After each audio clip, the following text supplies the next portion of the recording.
చివరికి ఎవరో ఒకళ్ళ మీద డిపెండ్ అయ్యాడు కదా.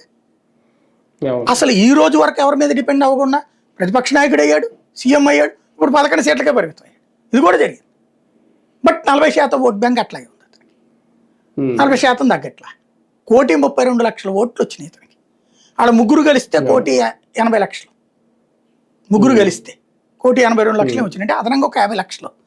50,00,000 ముగ్గురు కలిస్తే అందులో జనసేన పాత్ర ఎంత, బీజేపీ పాత్ర ఎంత, తెలుగుదేశానికి పెరిగిన పాత్ర ఎంత ఎవరికి అర్థం కాదు. కానీ 1,32,00,000 ఓట్లు అయితే ఇతనికి వచ్చినాయి. అంత వేవులు, నెగిటివ్ వేవులు. దెన్ ఎక్కడి నుంచి వస్తున్నాయి ఇవన్నీ అతనికి? ఇప్పుడు ఇతన్ని పక్కన పెట్టాలనుకుంటున్నారు, తొక్కాలనుకుంటున్నారు.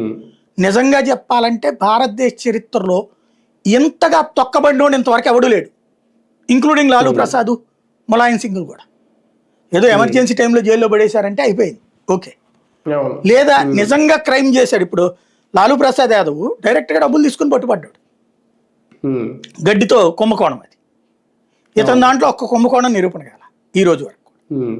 ఏం చేయాలో అర్థం కాక సిబిఐ సాగదీస్తుంది అతను. ఎందుకని? పెట్టుబడి పెట్టినోడే నేరస్తుడు అన్నారు. ఇతని కేసులన్నీ కూడా ఎక్కడ వేరే ఏస్పెక్ట్ ఏం దొరకలేదు ఇక్కడ. పోనీ అతను ప్రభుత్వంలో ఉంటే కుంభకోణం చేశాడు అనుకోవచ్చు, ప్రభుత్వంలో లేడప్పుడు అతను. వాళ్ళ నాన్న సీఎం, వాళ్ళ నాన్నకి పెట్టలేదు అక్కడ కేసులు, ఒకే ఒక కేసులో పెట్టినట్టున్నారు. అప్పుడు ఎట్లాగా సాధ్యం అవుతుంది? ఇది పక్కన పెడితే పోనీ నిజమే అనుకుందాం.